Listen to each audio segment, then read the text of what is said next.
हे दोस्तों, मैं चिराग एक और वीडियो के साथ। तो आज हम देख रहे हैं कैश फ्लो एनालिसिस का पार्ट। पिछली वीडियोस में हमने फंड फ्लो एनालिसिस का पार्ट कवर किया था, जिसमें हमने मूवमेंट ऑफ फंड का पार्ट देखा था, जिसे हम मूवमेंट ऑफ वर्किंग कैपिटल भी बोल सकते हैं, क्योंकि वहाँ पे मैंने आपको बताया था fund is equal to working capital. तो वहाँ पे हम एक शेड्यूल बनाते थे, जिसे हम बोलते थे स्टेटमेंट और schedule of changes in working capital, जिसके थ्रू आपकी increase decrease in working capital निकलती थी। और वही आपके कहाँ जाती थी, सोर्स या एप्लीकेशन में आपके चले जाती थी। सोर्स में आपका डिक्रीज जाता था और एप्लीकेशन में आपका क्या जाता था, इंक्रीज। तो आपको बताया कि जो आप वर्किंग कैपिटल अरेंज कर रहे हो, तो उसके लिए सोर्सेज क्या क्या थे। आपने इन्वेस्टमेंट बेचा, आपने लोन लिया, डिबेंचर इशू करे, इक्विटी शेयर इशू करे, तो सोर्सेज आए।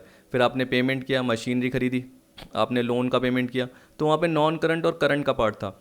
वहाँ पे वर्किंग कैपिटल था, मतलब कैश एंड कैश इक्विवेलेंट के अलावा और भी सारी करंट असेट थी और करंट लायबिलिटी के पार्ट थे, मतलब stock, debtors, prepaid expense, accrued income, current investment. इसके अलावा लायबिलिटीज़ में आप देख सकते हैं क्रेडिटर, बीपी, आउटस्टैंडिंग एक्सपेंस, ये सारा पार्ट था। ठीक है। तो वो एक वाइडर कॉन्सेप्ट था, जबकि कैश फ्लो एनालिसिस में सिर्फ आपके कैश के मूवमेंट की बात करता है कि कैश का कितना इनफ्लो हुआ है, कैश का कितना आउटफ्लो हुआ है। देखो, इनफ्लो वही है जहाँ पे हम क्या बोलते थे, वहाँ पर जब हम फंड फ्लो का पार्ट देखते थे तो हम बोलते थे source of fund.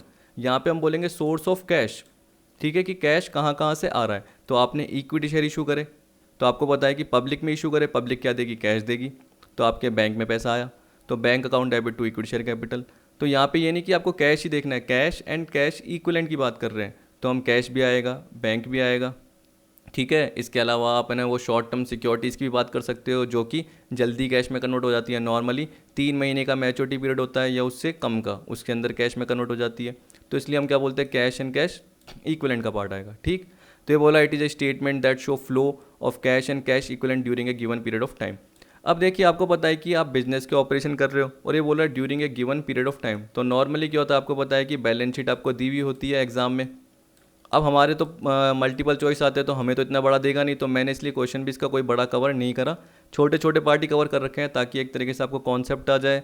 Provision for tax, propose dividend, provision for depreciation, ये सारे अकाउंट आपको बनाने आ जाए, क्योंकि उनसे रिलेटेड ट्रांजेक्शन कभी कभी पूछ लेता है, या आपसे पूछ लेता है कि ये ट्रांजेक्शन कौन सी एक्टिविटीज़ में जाएगा।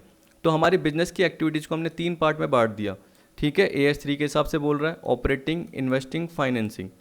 अब अगर आप क्या कर रहे हो, गुड्स बेच रहे हो, सर्विसेज प्रोवाइड कर रहे हो, तो आपको पता है कि ऑपरेशन का पार्ट है।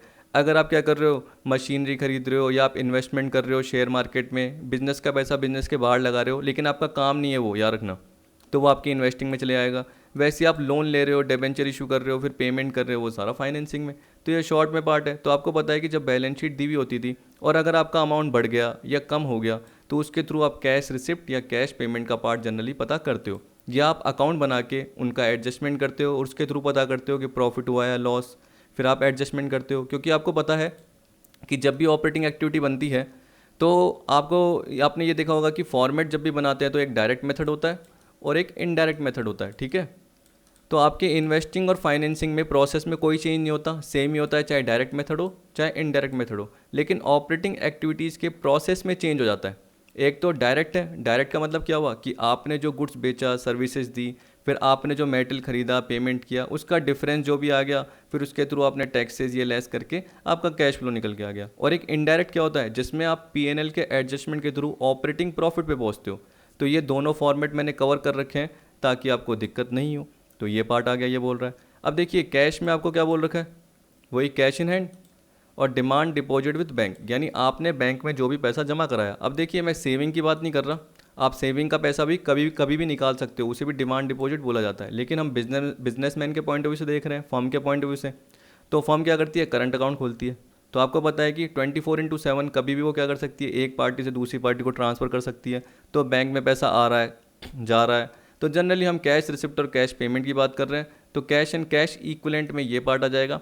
ये तीनों एक्टिविटी का पार्ट नहीं बनता, याद रखना, ये अलग से आता है, क्योंकि तीनों एक्टिविटी का टोटल लेंगे तो उसे हम बोलेंगे नेट इंक्रीज और decrease in cash and cash equivalent. उसके बाद क्या आता है, plus cash and cash equivalent at the beginning. तो जैसे ही वो ऐड करेंगे तो क्या आएगा अपने पास, cash and cash equivalent at the end आ जाएगा। यही तो होता है, आपको पता है। तो कैश एंड कैश इक्विवेलेंट में कैश तो पता चल गया, कैश इक्विवेलेंट में क्या बोल रखा है, short term highly liquid investment, जो कि रेडिली किस में कन्वर्टेबल है, कैश में कन्वर्टेबल है। और याद रखना, इसमें बोल रहा है which are subject to an insignificant risk of change in the value. इसका मतलब लोअर रिस्क रहती है वैल्यू चेंज होने में। अब आप बोलोगे सर आपने तो फाइनेंशियल स्टेटमेंट बता दिया था हायर रिस्क, तो वो गलती से बता दिया था, मैंने गलती से उसको सिग्निफिकेंट पढ़ लिया होगा या मेरे माइंड में वो रह गया होगा। तो याद रखना इनसिग्निफिकेंट मतलब क्या होता है, लोअर रिस्क रहती है। जनरली ये बोल रहा है कि इसकी मैच्योरिटी क्या होती है, नॉर्मली 3 महीने के अंदर जो ये इन्वेस्टमेंट है ये मैच्योर हो जाते हैं। तो ऐसे शॉर्ट टर्म इन्वेस्टमेंट जो कि जनरली 3 महीने के अंदर मैच्योर हो जाते हैं, ये आपको पता है कि कभी भी उनको बेच के 3 महीने के अंदर या बोल सकते हो 1 महीने में या कल ही ज़रूरत है तो कल ही बेच दिए और आप कैश में कन्वर्ट कर सकते हो।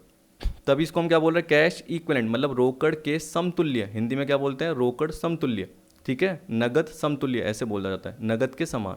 तो यहाँ पे एग्जांपल दे रखा है short term deposit, marketable security, treasury bill, commercial paper, money market fund, investment इन प्रेफरेंस शेयर भी दे रखा है। लेकिन कब, अगर ये 3 महीने के अंदर रिडीमेबल हो और साथ में ये भी प्रोवाइड किया गया है कि जो कंपनी है वो रिस्क फ्री होनी चाहिए, ठीक है, there is no risk of the failure of the company.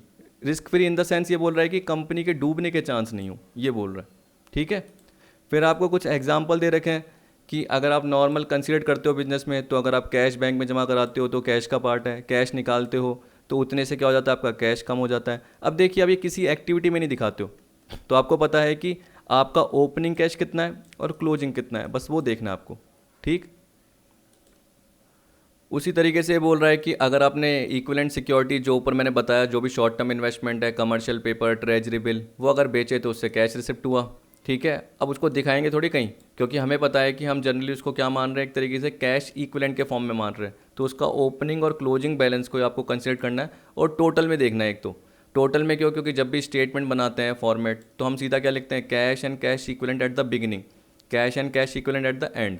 तो हमें उसके अलग अलग पार्ट दिखाने की ज़रूरत ही नहीं होगी। वैसे हम किसकी बात कर रहे हैं कि अगर हमने इन्वेस्टमेंट जो भी खरीदे हैं, जो कैश इक्विवेलेंट के फॉर्म में सिक्योरिटीज़ है, ट्रेजरी बिल, कमर्शियल पेपर, जो भी बोल रहा है खरीदे हैं, तो उसको परचेज किया तो उसका पेमेंट किया होगा, तो उसको कहीं दिखाने की ज़रूरत ही नहीं है। तो यहाँ पे यही बोल रखा है कि किसी भी एक्टिविटी में इनको दिखाने की ज़रूरत नहीं है, क्योंकि ये ओपनिंग और closing cash and cash equivalent में आते हैं, ठीक है। फिर आपको यूज़फुलनेस दे रखी है, इंपॉर्टेंस, इसको कवर करेंगे अगले वीडियो में, क्योंकि अभी तक तो हमने पार्ट सीखा ही नहीं है, यानी कैश फ्लो स्टेटमेंट में एक्टिविटीज़ में क्या क्या जाएगा। तो अभी हम देख रहे हैं classification of cash flow statement, जिसमें हम देखेंगे कि ऑपरेटिंग में क्या जाएगा, इन्वेस्टिंग में क्या जाएगा और फाइनेंशियल एक्टिविटी में क्या जाएगा। तो देखिए, जब ऑपरेटिंग की बात करते हो तो इसका मतलब आपके बिजनेस के ऑपरेशन से रिलेटेड पार्ट, आप गुड्स को बेचते हो, आप सर्विस प्रोवाइड करते हो, तो वो आपका ऑपरेशन का पार्ट है, ठीक है। तो उससे रिलेटेड जो आप एक्सपेंस करते हो वो भी आपके ऑपरेशन का पार्ट है। तो ये बोल रहा है जो भी ऑपरेटिंग इनकम और जो भी ऑपरेटिंग एक्सपेंस है उसको ही कंसिडर करो, बाकी फालतू चीज़ें मत लो। मतलब जो नॉन ऑपरेटिंग आपने एक्सपेंसेस ले लिए वो मत लो, ठीक है। जो नॉन ऑपरेटिंग इनकम आपने ले ली या नॉन कैश इनकम ले ली, नॉन कैश इनकम तो वैसे होती नहीं है जनरली, नॉन कैश एक्सपेंस आपने जो ले लिए वो आप मत लो। तो आप क्या करो, जनरली ऑपरेटिंग एक्टिविटी से रिलेटेड ऑपरेटिंग इनकम यानी ऑपरेटिंग रेवेन्यू और ऑपरेटिंग एक्सपेंस का पार्ट ही कंसिडर करो, ये ऐसा बोल रहा है। जैसे देखिए, मेरा काम क्या है, टीचिंग देना, तो मैं इसी पे सर्वाइव कर रहा हूँ, यही मेरा ऑपरेशन का पार्ट है। तो उसमें क्या बोलूँगा कि मैं आपको सर्विस प्रोवाइड कर रहा हूँ, उससे जो भी मुझे रेवेन्यू हुआ है वो मेरी ऑपरेटिंग एक्टिविटी का पार्ट है। अब आपको पता है कि तभी तो आपका डायरेक्ट मेथड आता है। अगर आप इनडायरेक्ट मेथड की बात करोगे तो आप क्यों लेते हो इनडायरेक्ट, क्योंकि देखिए आपका जो प्रॉफिट एंड लॉस बनता है ना, वो अक्रूवल बेसिस पे बनता है। किस पे बनता है, अक्रूवल बेसिस पे बनता है। अब अक्रूवल बेसिस का मतलब क्या है कि आपने जो भी एक्सपेंस इनकम का एडजस्टमेंट है वो जनरली कर दिया होगा और 12 मंथ के बेसिस पे ले लिए होंगे। पर आपको पता है कि अगर आपने 12 मंथ में से आउटस्टैंडिंग कोई भी एक्सपेंस है, या मान लो कि कोई सैलरी है आपने 12 मंथ की दिखा दी, उसमें से आपने 1 महीने का आउटस्टैंडिंग एक्सपेंसेस पे ही नहीं करा, क्योंकि वो आउटस्टैंडिंग के फॉर्म में दिखा रखा है आपने बैलेंस शीट में। पर आपको पता है कि आपने तो 11 मंथ का ही वो पे कर रखा है। तो आप क्या करोगे, जैसे ही पर्टिकुलर पार्ट को एडजस्ट करोगे तो उससे आपका पेमेंट का पार्ट निकल के आ जाएगा कि कितना कैश पेमेंट हुआ है। तो आप जो पीएनएल दिखाते हो अक्रूवल बेसिस पे दिखाते हो, और आपको पता है कि उसमें कभी कभी आप नॉन ऑपरेटिंग एक्सपेंसेस को भी ऐड कर देते हो खर्चों के साइड में, याद रखना, यानी लेस कर देते हो। ये बोलते हैं हम कि जो प्रॉफिट आता है वो लेस होने के बाद आता है, तो हमें नॉन ऑपरेटिंग एक्सपेंसेस को वापस से क्या करना पड़ता है, ऐड करना पड़ता है। क्यों, क्योंकि हमें पता है कि टू साइड में वो नॉन ऑपरेटिंग एक्सपेंस भी दिख रहे हैं। जैसे मान के चलो, एक एग्जांपल दिया, loss on sale of fixed asset, कोई लॉस बाय फायर का पार्ट, एबनॉर्मल लॉस हो गया, जो लॉस बाय थेफ्ट का पार्ट। तो आपको पता है कि ये आपके रेगुलर ऑपरेशन से रिलेटेड नहीं है और आपने लेस कर रखा है, और आपको कहाँ पहुँचना है, ऑपरेटिंग प्रॉफिट पे पहुँचना है। तो आप कौन सा अपनाते हो, इनडायरेक्ट मेथड अपनाते हो, जिसमें आप क्या लेते हो, profit before tax and extraordinary item, फिर उसके बाद आप एडजस्टमेंट करते हो, जिससे आपका क्या निकल के आता है, operating profit before working capital change. फिर उसके थ्रू आप क्या करते हो, जो भी करंट एसेट और करंट लायबिलिटी है उसमें एडजस्टमेंट करते हो, इंक्रीज इन वर्किंग कैपिटल और डिक्रीज, जिससे आपका क्या आता है, कैश जनरेटेड फ्रॉम ऑपरेशन निकल के आता है। देखिए अब मेरे को तो पूरा पर्टिकुलर फॉर्मेट भी रटा हुआ है, एक एक करके लाइन भी रटी हुई कि कौन सा क्या जाएगा, अभी भी आपको बोल के बता सकता हूँ, लेकिन फॉर्मेट नीचे कवर कर रखा है, तो अभी बोल के बताने का फ़ायदा क्या, फालतू के लिए 5 मिनट चले जाएंगे। ठीक, तो यहाँ पे यही बोल रखा है सबसे पहले कि इसमें रेवेन्यू प्रोड्यूसिंग एक्टिविटी आती है एक बिजनेस की, और वो सारी अदर एक्टिविटी आती है जो कि ना तो इन्वेस्टमेंट में दिखाई है ना फाइनेंसिंग में दिखाई है। जैसे मान के चलो कि अगर मेरा काम क्या है, माइंस लीज पे देने का है तो रॉयल्टी फीस मिली, उसी तरीके से मेरा गुड्स प्रोवाइड करने का काम है, गुड्स बेचने का काम है, तो मेरे को क्या है कि मैं किसी और के गुड्स भी क्या करता हूँ, कहीं और सेल करता हूँ या किसी को दे देता हूँ, तो उस पर मुझे कमीशन मिलता है। सामने वाला क्या बोलता है कि मेरे भी सेल कर दे, तो मुझे कमीशन रेगुलर मिलता है, तो वो भी मेरी ऑपरेटिंग एक्टिविटी का पार्ट मिल गया हो गया, क्योंकि जनरली वो मुझे रेगुलर कमीशन मिलता जा रहा है। तो ये बोल रहा है कि अगर आप उसको इन्वेस्टमेंट या फाइनेंसिंग में नहीं दिखा पा रहे, तो जो भी कमीशन फीस रॉयल्टी की है वो भी आप किस में दिखाओगे, ऑपरेटिंग एक्टिविटी में दिखा दोगे। Operating activity include cash effect of those transaction and event that enter into the determination of net profit और लॉस। जनरली ये मान के चलो ऑपरेटिंग प्रॉफिट और लॉस ऐसे बोल दो कि ऑपरेटिंग प्रॉफिट और लॉस निकालने के लिए वो सारे ट्रांजेक्शन कंसिडर किए जाते हैं जो कि आपकी ऑपरेटिंग एक्टिविटी का पार्ट बन रहे हैं। तो इसका मतलब क्या हो गया, एक बिजनेस का नॉर्मल ऑपरेशन जो होता है उसके रिजल्ट से क्या आता है, कैश रिसिप्ट और कैश पेमेंट। कैश रिसिप्ट कब आती है, जब वो गुड्स बेचता है या सर्विस प्रोवाइड करता है, और कैश पेमेंट कब आता है, जब वो सारे ऑपरेटिंग एक्सपेंस करता है या कॉस्ट ऑफ गुड्स सोल्ड की बात करता है। याद रखना इसमें नॉन कैश नहीं लेना, यहाँ पे उसकी बात कर रहे हैं जो कैश में पेमेंट होता है। आप याद रखना डेप्रीशिएशन आपका ऑपरेटिंग होता है, मैंने बताया था, लेकिन वो नॉन कैश होता है। इसलिए जब भी आप सीधी अप्रोच से कर रहे हो, मतलब डायरेक्ट मेथड से कर रहे हो, तो डेप्रीशिएशन को कंसिडर नहीं करना, इस खर्चे को कंसिडर नहीं करते हैं। इसलिए आप यहाँ पे बोल सकते हो cash cost of goods sold, यहाँ पे बोल सकते हो कैश ऑपरेटिव एक्सपेंस। क्योंकि देखिए कभी कभी फैक्ट्री की आपका डेप्रीशिएशन भी होता है, और फैक्ट्री का डेप्रीशिएशन आपका क्या होता है, डायरेक्ट एक्सपेंस होता है।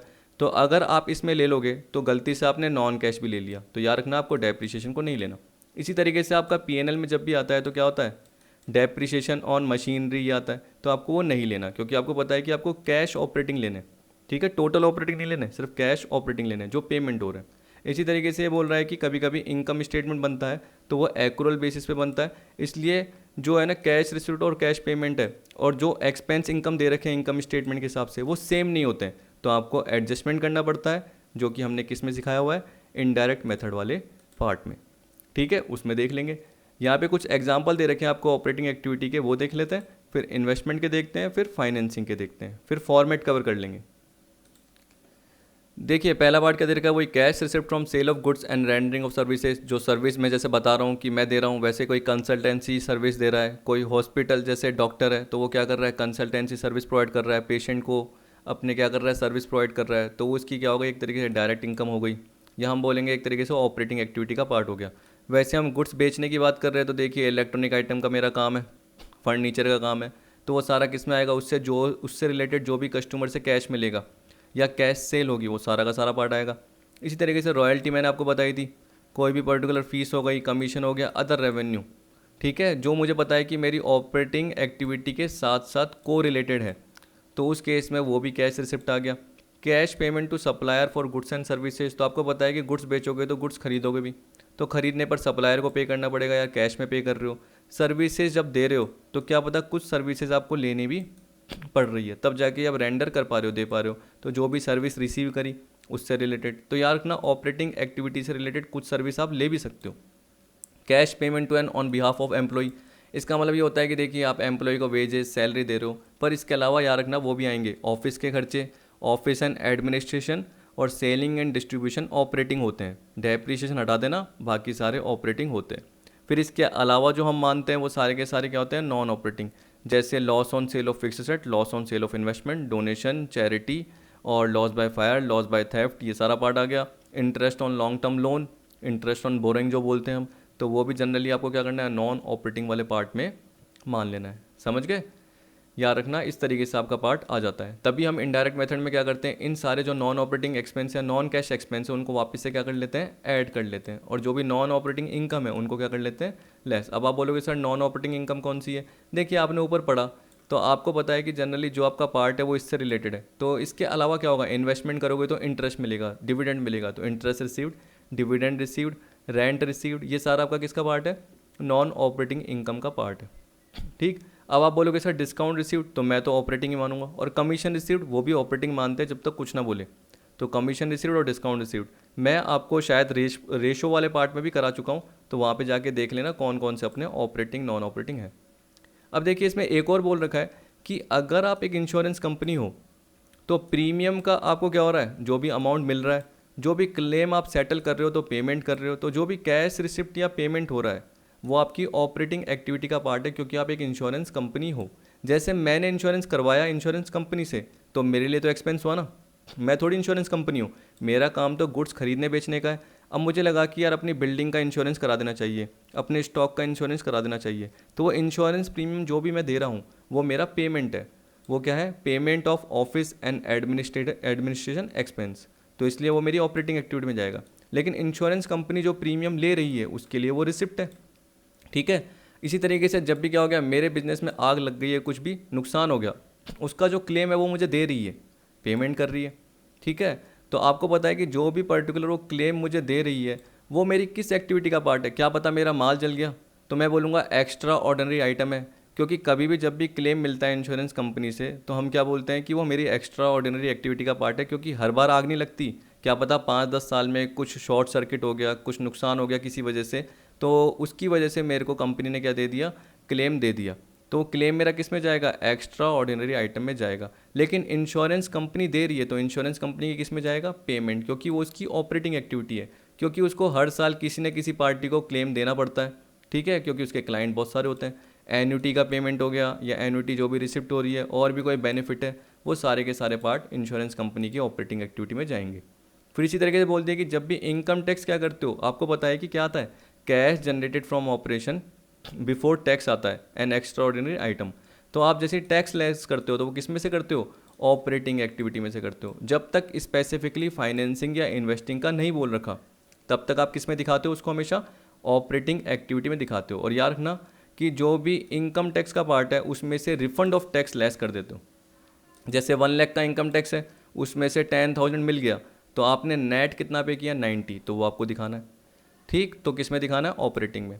वैसे ही बोल दिया कि अगर आपका काम इनका है तो आप ऑपरेटिंग में मत दिखाओ, लेकिन अगर आपका काम इनका नहीं है, आप तो क्या करते हो, शौकिया तौर पे इन्वेस्ट करते हो। मतलब आपके पास बिजनेस कौन सा है, मान के चलो फर्नीचर का है, अब आपने बहुत इसमें अर्न कर लिया, आपके पास कैश सफिशिएंट है पड़ा हुआ, तो आपको लगा कि यार मार्केट में इन्वेस्ट करना चाहिए कहीं पे, तो आपने क्या कर दिया, किसी पर्टिकुलर प्लांट मशीनरी में इन्वेस्ट कर दिया, ठीक है। आपने शेयर मार्केट में इन्वेस्ट कर दिया, आपने फ्यूचर कॉन्ट्रैक्ट कोई परचेज कर लिए, फॉरवर्ड कॉन्ट्रैक्ट कर लिया, ऑप्शन कॉन्ट्रैक्ट कर लिया, स्वैप कॉन्ट्रैक्ट कर लिया। अगर ये चारों डिटेल में देखना है तो बिजनेस फाइनेंस वाला देख लेना यूनिट, उसमें मैंने ये सारे के सारे आपको बताए हुए हैं, ठीक है।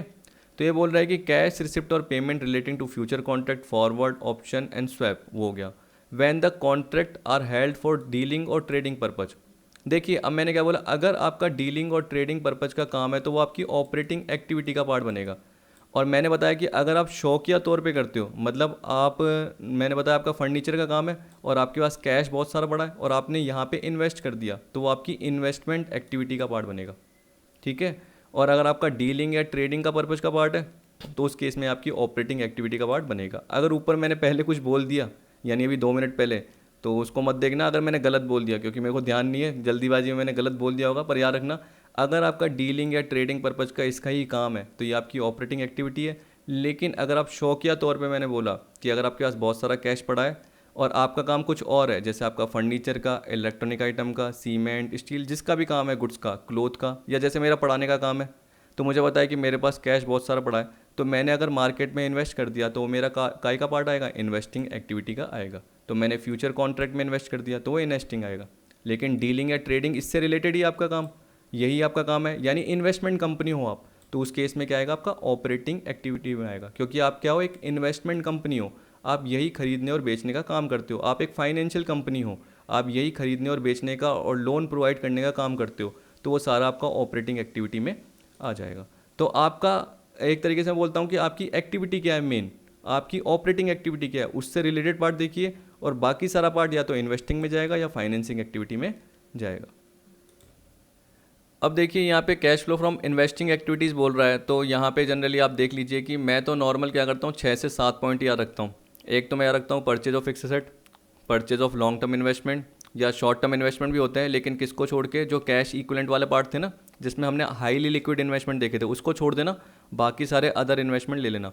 तो मैं परचेज ऑफ फिक्स्ड एसेट, फिर बोलता हूँ परचेज ऑफ इन्वेस्टमेंट, फिर sale of fixed asset, sale of investment. शुरू के 2 पार्ट नेगेटिव है क्योंकि पेमेंट किया है, और बाद के 2 पार्ट जो बताया वो पॉजिटिव है क्योंकि रिसिप्ट हुआ है। तो वैसे दिखा देते हैं। नेगेटिव पार्ट को आप ब्रैकेट में दिखाते हो, आपको पता है।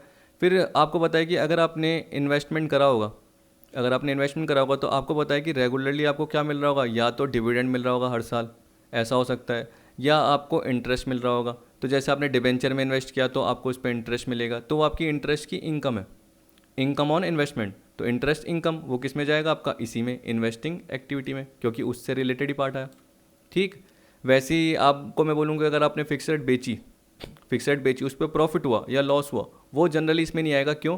क्योंकि आप सोचिए कि अगर आप 100 की कोई फिक्स रेट मान लो कि 110 में बेच देते हो, तो आपने जब 110 दिखाई दिया तो 10 का प्रॉफिट आपको दिखाने की ज़रूरत ही नहीं है।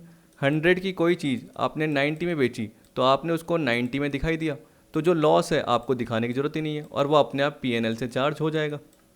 ठीक है, और आपको पता है कि वो नॉन ऑपरेटिंग है, जो भी प्रॉफिट और लॉस, तो जैसे आप उसको ऐड करोगे तो आपका ऑपरेटिंग प्रॉफिट निकल के आ जाएगा, जो कि आपकी ऑपरेटिंग एक्टिविटी में जाएगा। ठीक, तो इसलिए आपको पता है कि नेट ट्रांजैक्शन अपने आप ही हो जाता है। आप बेचते हो, खरीदते हो, तो आपको पर्टिकुलर अलग से दिखाने की ज़रूरत नहीं होती, लेकिन इंटरेस्ट रिसीव्ड, डिविडेंड रिसीव्ड दिखाना पड़ेगा। इसी तरीके से आप किसी पार्टी को एडवांस देते हो, लोन या एडवांस, वो भी इसमें आ सकता है। उसी तरीके से उस लोन और एडवांस का पैसा जो भी है, जब भी आपको मिलेगा वो भी इसमें आएगा। जब आप दोगे तो कैश पेमेंट है, जब आपको मिलेगा तो कैश इनफ्लो है, याद रखना। लेकिन आपका ये काम नहीं होना चाहिए। यहाँ पे बार बार ब्रैकेट में यही बोलेगा, अगर आपका ये काम है तो इसको आपको क्या मानना है, आपकी ऑपरेटिंग एक्टिविटी मानना है, क्योंकि अगर आपका काम ही है, ठीक है, या आपके वो ऐसे इन्वेस्टमेंट है जो कि कैश इक्विवेलेंट के अंदर जाते हैं, तो आपको किस में दिखाना है, उसको कैश इक्विवेलेंट में दिखाना है, ना कि इन्वेस्टिंग। वो तो किसी भी एक्टिविटी में नहीं दिखाओगे। आपको पता है कि अगर आपने इन्वेस्टमेंट कर दिया कमर्शियल पेपर में, CP कमर्शियल पेपर में, और वो कितने के हैं, 60 डेज़ के हैं, तो आपको पता है कि वो 60 डेज़ में मैच्योर हो जाएंगे, और वो इतने ज़्यादा फ्लक्चुएटिंग होते भी नहीं है, आपको पता है, यानी इतने ज़्यादा इसमें रिस्क होती भी नहीं है। तो वो किस में जाएगा, कैश एंड कैश इक्विवेलेंट में, वो यहाँ पे आएगा ही नहीं। लेकिन आपने कोई 6 मंथ के इन्वेस्टमेंट खरीद रखे हैं, आपको पता है कि 6 मंथ बाद मैच्योर होंगे, या आप जानबूझ के ऐसे इन्वेस्टमेंट खरीदते हो, आपको पता है कि मैं बाद में बेचूंगा 6 महीने 8 महीने बाद, और आपने होल्ड करके रख लिए, तो आपकी कौन सी एक्टिविटी में जाएंगे, वो इन्वेस्टिंग एक्टिविटी में चले जाएंगे। ठीक है, तो शॉर्ट टर्म इन्वेस्टमेंट में भी ढंग से देख लेना, जब कुछ नहीं बोलता तो जनरली हम इन्वेस्टिंग एक्टिविटी में ही दिखाते हैं। ये बोल रहा है investing activity are the acquisition and disposal of long term asset and other investment not included in cash equivalent. In other word, investing activities include transaction and event that involve the purchase and sale of long term productive asset, जिसमें land, building, furniture, plant and machinery, computer, ये सारे part आ जाते हैं, जो कि आपके business में आपने क्या कर रखा है, प्रोडक्टिव पार्ट के लिए रखा हुआ है। कहने का मतलब एक तरीके से उनके थ्रू आपके गुड्स प्रोड्यूस होकर और निकल के आ रहे हैं, या आपके ऑफिस में वो जनरली काम में आ रही है, तो वो रीसेल के पर्पज़ के लिए नहीं है, बेचने के पर्पज़ के लिए नहीं है। और इसके अलावा अदर इन्वेस्टमेंट भी आ गए, लेकिन याद रखना ये बोल रहा है not included in cash equivalent, उसमें नहीं होने चाहिए। अगर उसमें है तो वहाँ चले आएंगे। अब देखिए, ये ए से लेके आपको पार्ट दे रखे हैं बहुत सारे, तो मैंने आपको जो बताया जनरली वही है, बस नाम थोड़े से क्या होते हैं, चेंज होते हैं ना, टिपिकल दे रखे होते हैं, इसलिए। देखिए, अब इसमें पहला क्या दे रखा है, cash payment to acquire fixed asset, जिसमें आपकी क्या आ जाएगी, टेंजिबल के साथ साथ इंटेंजिबल भी आ जाएगी। तो जैसे आपने कोई पेटेंट, ट्रेडमार्क, गुडविल परचेज करी, यानी बिजनेस परचेज किया, तो जो भी ज़्यादा पेमेंट किया वो गुडविल के पार्ट में हो गया। कोई आपने पेटेंट, किसी का रजिस्ट्रेशन था तो वो आपने परचेज कर दिया, ट्रेडमार्क कर लिया, तो वो सारा पार्ट, कंप्यूटर सॉफ्टवेयर हो गया, लाइसेंस हो गया, फ्रेंचाइजी, वो सारे पार्ट भी आ जाएंगे। और building, machinery, furniture, land and building, वो सारा पार्ट भी आ जाएगा। ये बोल रहा है these payment include those relating to capitalise research and development cost and self constructed fix asset. कोई बिल्डिंग कंस्ट्रक्शन में चल रही है तो आपको पता है कि रेडी टू यूज़ हो गई, तो वहाँ तक का जो भी खर्चा हुआ, ठीक है। ये आपको मैंने पहले भी बताया हुआ है कि आप सोचिए कि अगर इंटरेस्ट आपका लग रहा है, आपने जो भी लोन लिया है वो किसके लिए, बिल्डिंग के कंस्ट्रक्शन के लिए लिया है, तो बिल्डिंग जब तक रेडी टू यूज़ नहीं हुई, उस पर जो भी इंटरेस्ट का पार्ट लग रहा है, किस पे, लोन पे, क्योंकि आपने लोन स्पेसिफिकली बिल्डिंग को कंस्ट्रक्ट करने के लिए लिया है, तो उस पर जो इंटरेस्ट का पार्ट है वो आपकी कॉस्ट में जुड़ेगा, किसमें, फिक्स एसेट की कॉस्ट में। तो याद रखना, जो लोन पे इंटरेस्ट का पार्ट है वो फाइनेंसिंग में नहीं आएगा, लेकिन कब आएगा, जैसे ही वो बिल्डिंग बन जाएगी, उसके बाद लोन अभी भी चल रहा होगा। ये थोड़ी कि लोन जरूरी थोड़ी पे हो जाए कि बिल्डिंग बन गई लोन भी पे हो गया होगा, ऐसा नहीं है।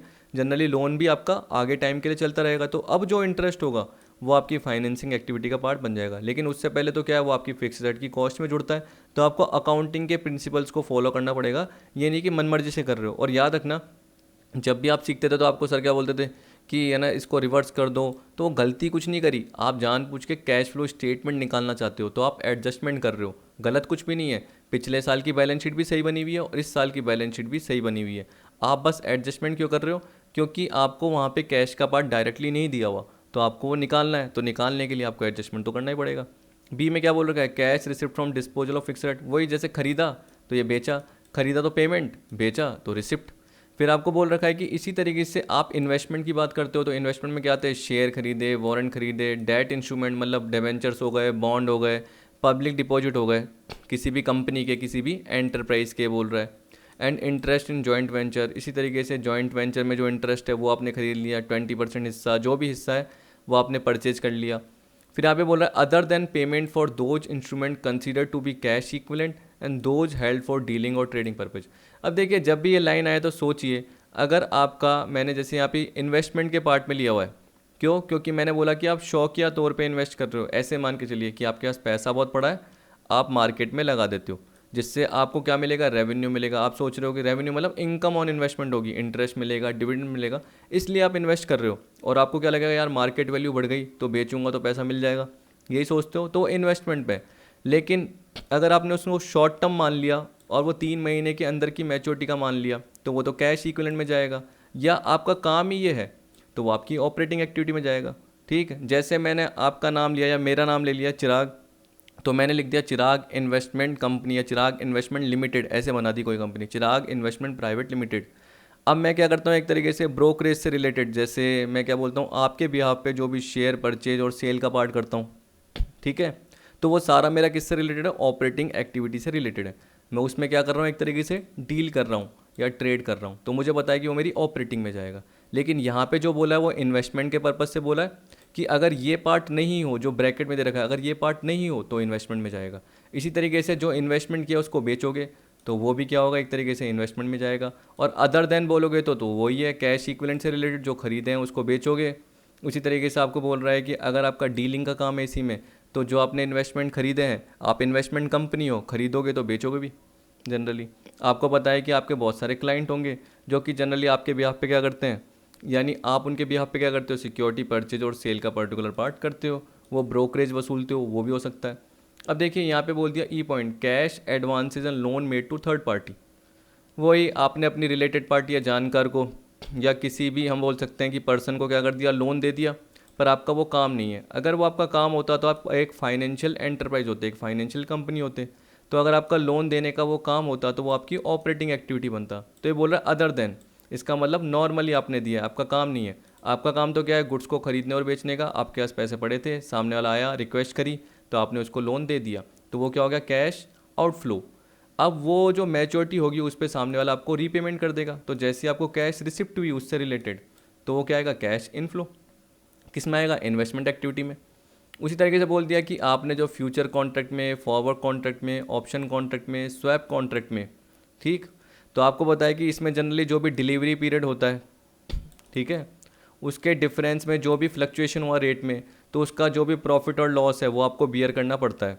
जैसे आपने फ्यूचर कॉन्ट्रैक्ट पढ़ा, फॉरवर्ड कॉन्ट्रैक्ट पढ़ा बिजनेस फाइनेंस में, ऑप्शन में कॉल ऑप्शन, पुट ऑप्शन पढ़ा, स्वैप कॉन्ट्रैक्ट में शायद मैंने करेंसी स्वैप का आपको एग्जांपल बताया था, बिजनेस फाइनेंस में ज़्यादा मेरे को ध्यान आ रहा है। तो आपको पता है कि उसमें एक तरीके से आप क्या करते हो, जो भी डेट का फ्लक्चुएशन है उसके थ्रू जो भी प्राइसेस में फ्लक्चुएशन होता है, डेट जो भी बाद के टाइम की है उसके थ्रू जो प्राइसेस में फ्लक्चुएशन होता है उसके थ्रू अर्न करने की कोशिश करते हो, ठीक है, ये आपको पता है। तो उस केस में जो भी आपको कैश रिसिप्ट या पेमेंट हुआ वो आपकी इन्वेस्टिंग का पार्ट है। क्यों? क्योंकि आपने बिजनेस का पैसा शौकिया तौर पे, यानी अपने ऐसे ही प्रॉफिट एक्स्ट्रा अर्न करने के लिए, नॉर्मल आप बोल सकते हो, या आपने जो भी वैल्यूज़ को बढ़ाने के लिए कि हमारा यार क्या है जो मनी है उसका यूज़ हो सके, तो आपने बाहर इन्वेस्ट कर दिया मार्केट में, तो आपकी इन्वेस्टिंग एक्टिविटी का पार्ट है। लेकिन अगर एक्सेप्ट बोला है ना, लेकिन अगर आप उसको डीलिंग या ट्रेडिंग पर्पज़ के लिए रखते हो तो आप स्पेसिफिकली उसी पर्पज़ के लिए हो, तो वो किस में आएगा, आपका ऑपरेटिंग एक्टिविटी में आएगा, या फाइनेंसिंग एक्टिविटी में भी आ सकता है। लेकिन देखिए मैं फाइनेंसिंग एक्टिविटी में नहीं मानता, ऑपरेटिंग एक्टिविटी में ही जनरली मानता हूँ। फिर आपको दे रखा है cash flow from financing activity. देखिए फाइनेंसिंग एक्टिविटी का मतलब बस याद रख लेना कि एक तो शेयर होल्डर फंड हो गया, मतलब ओनर्स कैपिटल हो गया, जिसमें equity share capital, preference share capital हो गया, और बोरोइंग्स हो गई। अगर उसके साइज और कंपोजिशन में चेंज हो जाता है किसी भी पर्टिकुलर ट्रांजेक्शन से, तो उसे हम क्या बोलते हैं, फाइनेंसिंग एक्टिविटी। जैसे हमने बोल दिया कि लोन लिया, तो पिछले साल से इस साल लोन का पार्ट आपको बढ़ा हुआ दिख रहा है, तो उसका मतलब क्या है, कैश फ्लो, कैश इनफ्लो हो रहा है। क्या हो रहा है, कैश इनफ्लो हो रहा है। अगर लोन का पार्ट आपको दिख रहा है पहला 10 लाख का और अब दिख रहा है 8 लाख का, तो इसका मतलब क्या है, ये मान के चलना कि 2 लाख का पेमेंट कर दिया गया है, मतलब कैश आउटफ्लो का पार्ट है।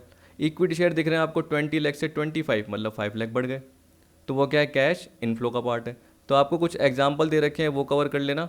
और यहाँ पे देखिए यही बोल रखा है ओनर्स कैपिटल, जिसमें प्रेफरेंस शेयर कैपिटल भी इंक्लूड की गई है, मतलब इक्विटी के साथ प्रेफरेंस भी है और बोरोइंग भी है, जिससे क्या होता है, साइज और कंपोजिशन चेंज हो जाती है।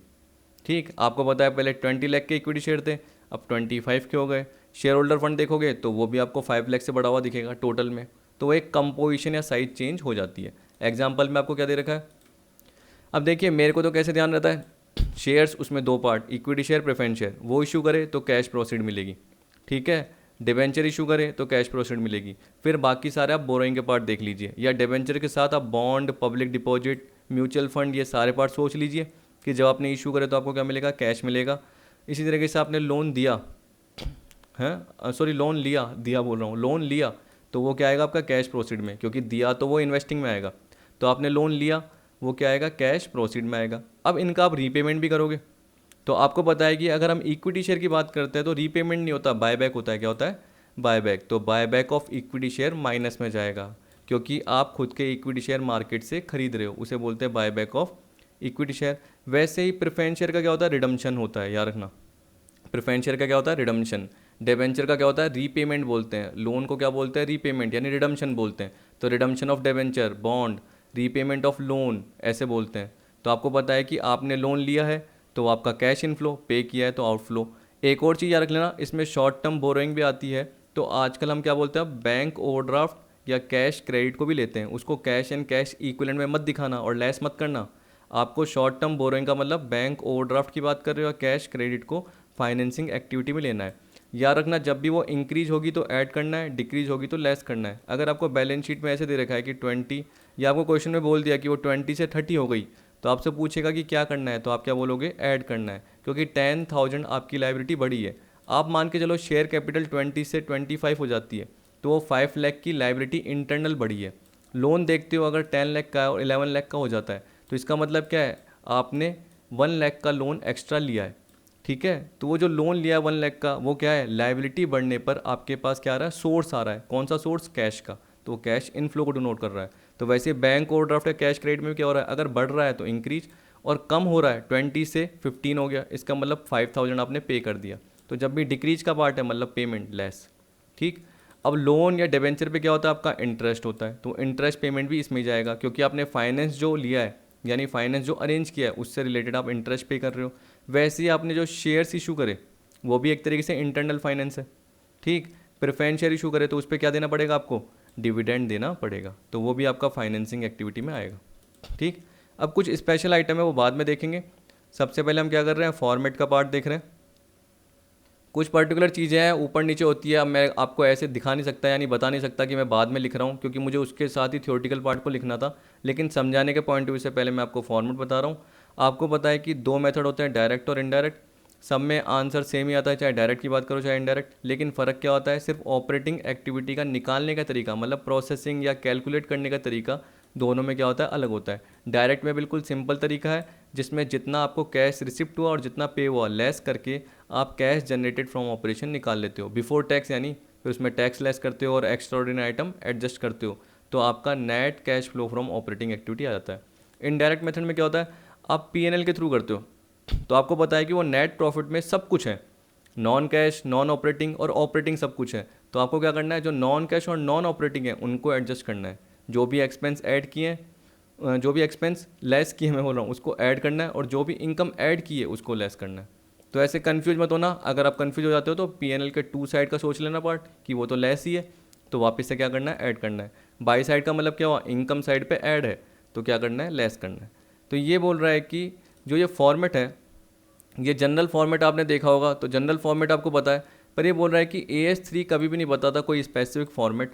लेकिन AS3 जब भी आप पढ़ते हो या जो भी AS3 इशू होते हैं तो उनसे रिलेटेड इलस्ट्रेशन भी आते हैं, आपको मिलते हैं। तो जब भी आप इलस्ट्रेशन देखते हो तो आपको फॉर्मेट का एक आइडिया हो जाता है, ठीक है। यानी जब भी आप क्या करोगे, AS3 से रिलेटेड स्पेसिफिक साइट में जाओगे उनकी, और वहाँ AS3 का पार्ट सर्च करोगे तो कुछ इलस्ट्रेशन भी दिखेंगे, तो आपको एक फॉर्मेट का आइडिया हो जाता है। लेकिन ये बोल रहा है कि widely use format and approved by security and exchange board of India by direct and indirect method is given below. जो जनरली यूज़ होता है, ज़्यादातर कंपनीज क्या करती है, यही फॉर्मेट यूज़ करती है जो कि security exchange board of India द्वारा अप्रूव किया गया है। तो ये कौन सा है, डायरेक्ट। डायरेक्ट में क्या, ऑपरेटिंग, इन्वेस्टिंग, फाइनेंसिंग, तीनों का टोटल होता है। तो अपना क्या निकल के आता है, ये नेट इंक्रीज और decrease in cash and cash equivalent. Positive आ रहा तो ठीक है, नेगेटिव आ रहा तो ब्रैकेट में दिखा देंगे। ऐड क्या करेंगे, ओपनिंग का कैश एंड कैश इक्विवेलेंट, तो अपना क्या आ जाएगा, क्लोजिंग का कैश एंड कैश इक्विवेलेंट आ जाता है, ठीक है। अब लोगों को लगता है कि मेरा क्या आंसर सही गया, लेकिन उन्होंने गलत क्या किया होगा, क्या पता जो फाइनेंसिंग में जाने वाला है उन्होंने ऑपरेटिंग में दिखा दिया। अब देखिए जो फाइनेंसिंग में क्या होता है, ऐड होता है, और आपने ऑपरेटिंग में ऐड कर दिया तो टोटलिंग तो सेम ही आएगी ना। तो इसलिए आपका क्या होता है, गलत गलत हो जाता है। और हमारा तो मल्टीपल चॉइस क्वेश्चन है, हमारे पास तो ऑप्शन है, तो ऑप्शन तो हमें क्या है, एक तरीके से फ़ायदा होता है कि 4 ऑप्शन में से कुछ ना कुछ हमें ध्यान में रहेगा ही रहेगा। अब आप गलती करोगे वो आपकी कि आपने कॉन्सेप्ट क्लियर नहीं करे। तो डायरेक्ट मेथड है, ऑपरेटिंग एक्टिविटी में क्या बोल रहा है सबसे पहले। अब देखिए दे रखा है कैश रिसिप्ट फ्रॉम कस्टमर, तो यहाँ पे हम क्या बोल सकते हैं, देखिए अगर आपने कैश सेल का पार्ट बोला, क्योंकि डायरेक्ट मेथड है, कैश सेल का पार्ट बोला डायरेक्ट आ जाएगा, ठीक है। कैश रिसिप्ट फ्रॉम कस्टमर कब आता है, जब आप क्रेडिट सेल करते हो, तो आप क्या करो, डेटर का अकाउंट बना लो, ठीक है, यानी लेजर बना लो डेटर का।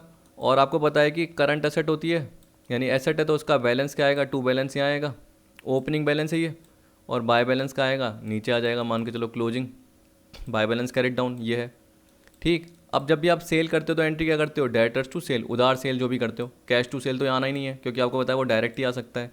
या आप बाद में क्या करो, ब्रैकेट में जोड़ के दिखा सकते हो, कैश रिसिप्ट फ्रॉम कस्टमर ऐसे करके। तो डेटर टू सेल आपने ले लिया। अब देखिए टू सेल के साथ ये ओपनिंग बैलेंस भी है, तो ये ऐड होगा, और क्लोजिंग क्या हो जाएगा, लेस हो जाएगा। तो क्या निकल के आएगा, बाय कैश। क्या निकल के आएगा, बाय कैश, कि कितना कैश रिसिप्ट हुआ है। अब आप बोलोगे सर इसके अलावा भी तो होते हैं बैड डेट्स टू डेटर, तो वो डाल दीजिए, by bad debts, discount allowed, तो आपका कुछ ना कुछ तो बाय कैश आएगा ही आएगा, कि डेटर से आपको कितना कैश मिला है, कस्टमर से कितना मिला है। तो ये नोट 1 में दिखा रखा है, नीचे पढ़ लेंगे। वैसे cash paid to supplier and employ जब भी देखते हो तो देखिए, मैं जिनको भी बताता हूँ तो मैं 2 टाइप से फॉर्मेट रटवाता हूँ, एक तो समझाता हूँ और एक रटवाता हूँ। लेकिन मैंने आपको सीधा समझाने वाला पार्ट ही फॉर्मेट बताया है। फिर भी अगर आपको रटना है तो बता देना, वो पिक मैं आपको दे दूंगा, जिससे आपको वो फॉर्मेट भी पता चल जाएगा इससे रिलेटेड कि डायरेक्ट कैसे आ जाता है। वो भी उससे लिंक की है, लेकिन वो समझने के ऊपर है। अब देखिए आपको बताया कि आपकी कॉस्ट ऑफ गुड्स सोल्ड दी हुई होती है, ओपनिंग स्टॉक दिया होता है, क्लोजिंग स्टॉक दिया होता है, और परचेज नहीं दिया होता। तो आपको पता है कि cost of goods sold, opening और क्लोजिंग अपनी जगह पे पुट कर दो और परचेज निकल के आ जाएगा। परचेज निकल के आया। अब आपको पता है कि परचेज किससे रिलेटेड होता है, सप्लायर से रिलेटेड, यानी क्रेडिटर। तो आपको ओपनिंग और क्लोजिंग क्रेडिटर दे रखा होगा, उसका एडजस्टमेंट कीजिए, तो आपका क्या निकल के आ जाएगा, पेमेंट टू सप्लायर निकल के आ जाएगा। तो सप्लायर को तो पेमेंट आ गया। अब एम्प्लॉय को पेमेंट का मतलब क्या है, देखिए क्लासीफाई कर रखा है एम्प्लॉय को पेमेंट पर, इसका मतलब क्या है, जो भी ऑफिस के और एडमिनिस्ट्रेशन के खर्चे, क्योंकि एम्प्लॉय किस में आ जाता है, ऑफिस में आ जाता है मान के चलो, तो जो भी ऑफिस और एडमिनिस्ट्रेशन के खर्चे और जो भी सेलिंग एंड डिस्ट्रीब्यूशन के खर्चे। अब इसमें कौन से एडजस्टमेंट होते हैं, 4 होते हैं, एक आउटस्टैंडिंग एक्सपेंस, एक प्रीपेड, एक एक्रूड और एक अनर्ड, ठीक है। तो इसको मैं एक बार आपको नीचे करके समझा देता हूँ नोट 2 से, ताकि आपको आइडिया मिल जाए। अब देखिए ये तो मैंने आपको बता दिया कि टोटल रेवेन्यू फ्रॉम ऑपरेशन, जो कि स्टेटमेंट ऑफ P&L के हिसाब से आपने ले लिया, ठीक है। अब टोटल में चाहे कैश और क्रेडिट भी हो तो एक ही बात है, क्योंकि देखिए कैश आप बाद में भी लोगे और ऐड करोगे इसके साथ, तो कर सकते हो अलग से कैश सेल। इसने टोटल बोल दिया तो एक ही बात है। अब देखिए ऐड में क्या कर दिया, ओपनिंग डेटर मैंने आपको बोला था, नहीं बनाने आए तो सीधा क्या करना, लेजर बनाना, लेजर के थ्रू आपको समझ में आ जाएगा। फिर आपको लेस करना है तो आपका कैश रिसिप्ट फ्रॉम कस्टमर आ जाएगा, ठीक। अब cash paid to supplier and employ में क्या होता है, डायरेक्ट मेथड में देखिए P&L के हिसाब से आपको पता है कि कॉस्ट ऑफ गुड्स सोल्ड क्या होता है, सेल में से GP गया। अब देखिए कैश कॉस्ट क्यों बोला, क्योंकि आपको पता है कि उसमें अगर नॉन कैश कोई भी है, जैसे डेप्रीशिएशन ये है, फैक्ट्री वैक्ट्री का, मैन्युफैक्चरिंग से रिलेटेड आपका पार्ट हो, तो आपको पता है कि cost of goods sold particular एक बड़े प्रोसेस से होकर है, मतलब raw material consume, direct labour, direct expense, factory overhead, ऐसे करके आया है सारा पार्ट मिला के, तो उसमें आपको डेप्रीशिएशन नहीं लेना, ठीक है। फिर देखिए लेस ओपनिंग एड क्लोजिंग, तो परचेज आ गया, क्योंकि देखिए आप ऐसे फॉर्मूला याद रखिए, cost of revenue from operation is equal to opening plus purchase minus closing. Purchase अपनी जगह पे ही है, तो आपको पता है कि ऐड ओपनिंग लेस क्लोजिंग करते हो, opening plus purchase minus closing. तो अब माइनस उल्टा हो जाएगा, ऐड हो जाएगा, और ओपनिंग जो ऐड होता है वो लेस हो जाएगा क्योंकि वो अपोजिट में चले जाएंगे, तो आपका परचेज निकल के आ जाएगा। ठीक है, अब देखिए आपको क्या करना है समझने के लिए, जैसे डेटर का अकाउंट बनाया था वैसे क्रेडिटर का अकाउंट बना दीजिए। परचेज निकल के आ गई, क्रेडिटर का क्या आता है, बाय बैलेंस आता है, कौन सा होता है, ओपनिंग, ये क्या होता है, टू बैलेंस क्लोजिंग। परचेज की एंट्री क्या होती है, उधार की, परचेज टू क्रेडिटर। तो देखिए परचेज के साथ ओपनिंग जुड़ रहा है, सेम टू सेम किसकी तरह हो गया, अब डेटर की तरह। ठीक है, सेम टू सेम किसकी तरह हो गया, डेटर की तरह, कि जैसे उधार सेल थी वैसे ये उधार परचेज है, ये मान के चलो टोटल परचेज, उसमें ओपनिंग बैलेंस जोड़ दिया ट्रेड पेबल का यानी क्रेडिटर और बीपी का, और जो ये क्लोजिंग बैलेंस है ये लेस कर दिया। तो क्या आएगा, creditor account debit to cash, यानी कितना कैश पेड आया परचेज के लिए, आगे निकल के। वैसे ही अब आपको क्या सोचना है कि जो आपका ये निकल के आया वो आपने बाहर रखा, अब आपको क्या निकालना है, एक्सपेंसेस का। अब देखिए एक्सपेंसेस का जो हम बोलते हैं generally cash paid to employ commonly, लेकिन एक्सपेंसेस का आप क्या करो, अकाउंट बना के देखो, जिससे आपको क्या आएगा, प्रॉपर अंडरस्टैंडिंग होगी। तो आपको पता है कि एक्सपेंसेस का अकाउंट बनाने से क्या फ़ायदा होगा, कि अगर आप यहाँ पे दिखते हो तो यहाँ प्रीपेड एक्सपेंस आते हैं, तो ओपनिंग प्रीपेड आ गया, यहाँ पे क्या आता है, क्लोजिंग प्रीपेड आ गया। ठीक है, आउटस्टैंडिंग में क्या आता है, या ओपनिंग आउटस्टैंडिंग आ गया, या क्लोजिंग आउटस्टैंडिंग आ गया। मैं यहाँ पे लिख लेता हूँ आउटस्टैंडिंग ताकि आपको ध्यान रहे। अब देखिए आपको मेरे को एक्सपेंस टू बैंक निकाल के बताना है, तो यहाँ पे आपका पीएनएल टू एक्सपेंस आपको पता रहेगा, यानी पीएनएल में पहले से ही आपको एक्सपेंस का पार्ट दिया हुआ होगा। अब पीएनएल के साथ देखिए क्या कर रहे हो आप, ओपनिंग आउटस्टैंडिंग जोड़ रहे हो, तो देखिए outstanding expense in the beginning जोड़ दिया ना, तो रटना नहीं है। और देखिए ये प्रीपेड था, ये क्लोजिंग प्रीपेड था, तो prepaid expense eight the and जोड़ रहे हो, तो इस साइड वाले जोड़ रहे हो, और इस साइड वाले जैसे ही लेस करोगे तो टू बैंक निकल के आ जाएगा। ओपनिंग प्रीपेड लेस करो, देखिए prepaid expense in the beginning, और क्लोजिंग आउटस्टैंडिंग मतलब outstanding expense eight the and. ठीक है, तो जैसे ही आपका ये पार्ट आया तो क्या निकल के आया, एक्सपेंस टू बैंक निकल के आया। तो जैसे ही आपका वो कैश परचेजेस का पार्ट निकला और एक्सपेंस टू बैंक निकला, इन दोनों का टोटल क्या आ गया, cash paid to supplier and employ आ गया। अब आप कोई सा भी पर्टिकुलर क्वेश्चन डायरेक्ट मेथड का कभी भी आएगा तो आराम से कर सकते हो, देखना एक बार करके। ठीक है, आपको समझ में आ जाएगा। कोई भी बड़ा क्वेश्चन आप करके देखना तो आपको समझ में आ जाएगा। आप इनडायरेक्ट मेथड की बात करते हैं, पर पहले ऑपरेटिंग का पूरा तो बताऊँ। अब देखिए ये आ गया आपका कैश जनरेटेड फ्रॉम ऑपरेशन, इसमें से इनकम टैक्स पेड लेस कर दोगे। याद रखना इसको हम बोलते हैं cash generated from operation before tax and extraordinary item, ये बोलते हैं। तो जैसे ही टैक्स लेस होगा तो उसके बाद क्या आएगा, एक्स्ट्रा ऑर्डिनरी आइटम आएगा, तो वो ऐड या लेस होगा। याद रखना जो टैक्स लेस करते हैं उसमें net of refund of tax दे रखा है। इसका मतलब क्या है कि अगर 1 लाख का टैक्स पे करना है और 20,000 का रिफंड का पार्ट आ रहा है तो 80,000 ही आपको दिखाना है, क्योंकि नेट आपने कितना पे किया। ठीक है, इसका पीएनएल से रिलेटेड एडजस्टमेंट भी होगा, पर वो कब, अगर हम इनडायरेक्ट मेथड वाला पार्ट करते हैं ऑपरेटिंग एक्टिविटी से रिलेटेड, आगे बताऊंगा आपको। फिर देखिए यहाँ पे बोल रखा है बिफोर एक्स्ट्रा ऑर्डिनरी। अब एक्स्ट्रा ऑर्डिनरी आइटम क्या होता है, देखिए जैसे मैंने इंश्योरेंस करवाया तो मुझे पता है कि जो भी डिजास्टर हुआ, या मान के चलो कि चलो इंश्योरेंस नहीं भी कराया, तो कभी कभी गवर्नमेंट क्या करती है, आपके बिजनेस को जो भी डिजास्टर मैनेजमेंट सेटलमेंट के थ्रू प्रोसीड यानी अमाउंट दे देती है। तो आपको पता है कि आपको एक्स्ट्रा कैश रिसिप्ट हुआ है, ज़रूरी नहीं कि हर बार मिलता हो, हर बार थोड़ी डैमेज होता है, हर बार थोड़ी आपका नुकसान होता है, ऐसा तो नहीं है। तो उस केस में हम क्या बोलेंगे, एक्स्ट्रा ऑर्डिनरी आइटम है, ऐड हो जाएगा। उसी तरीके से मान लो कि अगर आपने इंश्योरेंस नहीं करवा रखा और आपका लॉस हो गया अर्थक्वेक के थ्रू या किसी भी नेचुरल कामटी के थ्रू, प्राकृतिक आपदा के थ्रू, तो उस केस में मान लो कि अगर आपने इंश्योरेंस नहीं करा रखा या इंश्योरेंस अलाउ ही नहीं था और आपका लॉस हो गया, ठीक है, या क्लेम ही आपको नहीं मिला, तो आपका जो भी लॉस है, जितना भी आपका बर्बाद हुआ है अमाउंट, या बोल सकते हैं जितना भी आपका स्टॉक गया है या जितना भी आपका पैसा गया है, वो क्या कर दोगे, यहाँ पे आप लेस कर दोगे। तो आपका नेट कैश फ्लो कितना आएगा ऑपरेटिंग एक्टिविटी से। ब्रैकेट में यूज इनका मतलब क्या होता है, अगर वो माइनस आ रहा है तो उसे बोलते हैं net cash used in operating activities, ऐसे बोलते हैं, फ्लो फ्रॉम नहीं बोलते हैं। अब देखिए cash flow from investing activity है जो हमने ऊपर पढ़ा था, सेम टू सेम पार्ट है। Proceed from sale of tangible fixed asset, intangible fixed asset, non current investment, तो इनसे आपको पैसा आ रहा है, तो देखिए प्लस में दिखा रखा है, जो ब्रैकेट में दिखा रखा है वो माइनस है। तो टेंजिबल फिक्स्ड एसेट खरीदी, इंटेंजिबल खरीदी, नॉन करंट इन्वेस्टमेंट खरीदे, ये पार्ट आ गया। ठीक है, अब जो नॉन करंट इन्वेस्टमेंट खरीदे उस पर आपको क्या मिलेगा, डिविडेंड मिल सकता है जैसे शेयर्स पे, और आपको पता है कि डिबेंचर्स खरीदे तो उस पर क्या मिलेगा, बॉन्ड खरीदे उस पर क्या मिलेगा, इंटरेस्ट मिलेगा, तो देखिए पॉजिटिव आ रहा है।